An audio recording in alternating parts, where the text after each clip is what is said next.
Quatrième épisode de cette série, aller travailler aux USA en tant qu'infirmier, infirmière, et on parle aujourd'hui d'un des énormes morceaux du parcours, le NCLEX. Le NCLEX, c'est le National Council Licensure Examination, c'est un examen qui vise à obtenir un permis d'infirmière aux USA. Le passage de cet examen, il vise à tester les connaissances, les compétences et les aptitudes à l'exercice de la profession aux États-Unis. C'est un test qui est capable de dire, en gros, si oui ou non, vous êtes capable de prendre en charge vos patients en sécurité. Il faut savoir qu'en Europe, il y a un seul centre de test, il est à Londres, donc ça inclut des billets d'avion, le logement et la nourriture en plus dans votre budget d'expatriation, qui est déjà conséquent.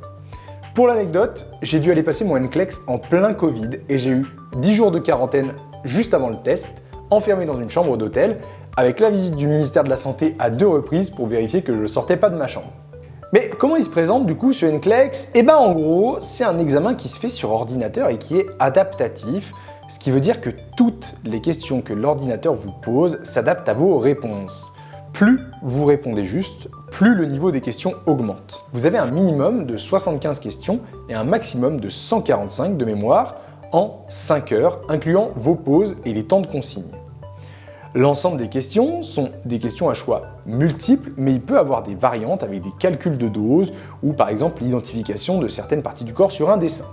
À partir du moment où vous dépassez les 75 questions, le test peut s'arrêter à tout moment si l'ordinateur est certain à 95% que vous avez le niveau requis. Si vous le passez, ne vous fiez pas forcément à votre ressenti. Je m'explique. Je suis rentré dans la salle de test à 8h, à 9h30, j'étais dehors en train de passer un coup de fil pour dire que j'avais tout raté parce que le test s'était coupé après la 75e question. Et au final, 2 jours après, j'ai appris que je l'avais eu. Personnellement, j'ai mis à peu près 3 mois à m'y préparer en utilisant un outil qui s'appelle UWorld et qui consiste en une énorme banque de données de questions et de réponses avec des apports théoriques. Est-ce que ça vous dirait qu'on détaille quelques questions posées au NCLEX? N'hésitez pas à me le dire dans les commentaires, vous verrez de quoi il s'agit dans ces cas-là. Si vous avez des questions sur l'examen, n'hésitez pas également à les poser en commentaire ou à aller voir les autres vidéos de la série.